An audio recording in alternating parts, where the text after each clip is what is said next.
په هرات ولایت کې د نومبر د 25مې څخه چې د ښځو په وړاندې د تاوتریخوالي د مخنیوي ورځ د لمانځنه وسوه. د هرات ولایت د ښځو چارو رئیسه انیسه سروري وایي په دې ولایت کې د تیر کال په پرتله د ښځو په وړاندې د تاوتریخوالي کچه سږ کال 25 سلنه لوړه سوې ده. په همدې حال کې د مدافع وکیلان د خپلواک انجمن مسؤل وایي په 1998 هجري لمریز کال کې 210 قضیې د عدلي قضایي ارګانونو لخوا څیړل سوي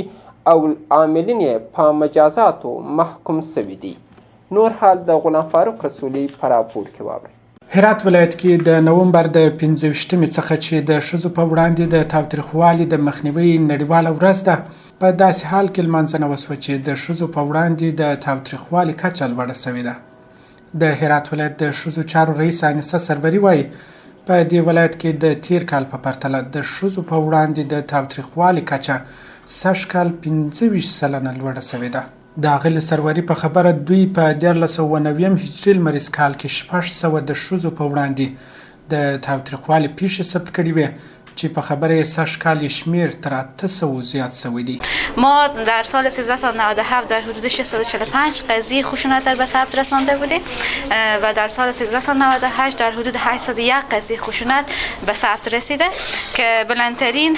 آمار در بین قضایای ثبت شده قضای لطوکوبی داره که 379 قضیه به ثبت رسیده و در مرحله دوم دشنام تحقیر و توقیفه که تقریبا 114 قضیه رو به ثبت رساندیم. در مرحله سوم تجاوزات جنسی هست که 52 قضیه به ثبت رسیده. په همدې حال کې د هرات ولایت د ولایتي شورا غړې سکینه حسیني بیا د ښځو په وړاندې د تاوتریخوالي زیاتېدو لامل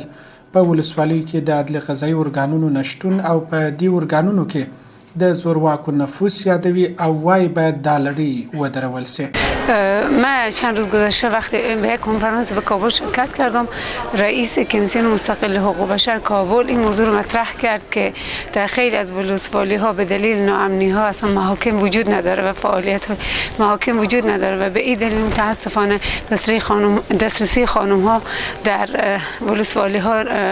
به مکان های عدل قضایی متاسفانه وجود نداره و در بعض مواقع هم وجود داره. آنقدر تفنگسالان و افراد غیر مسئول و اعمال نفوذ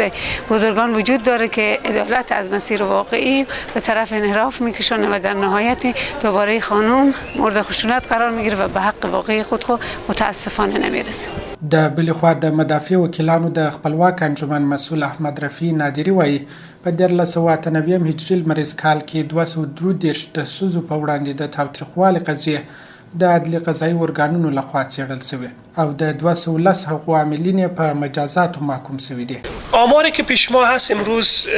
در حدود 233 قضیه که از سارنوالی به محکمه رفته، از 233 قضیه 210 قضیه محکوم به مجازات شدن. یعنی این نشان میده که محاکم و نهادهای عدلی و قضایی در قسمت رسیدگی به موارد خشونت جدی هستند. یک بس دومی که ایجاد محکمه اختصاصی من خشونت علیه زن و یعنی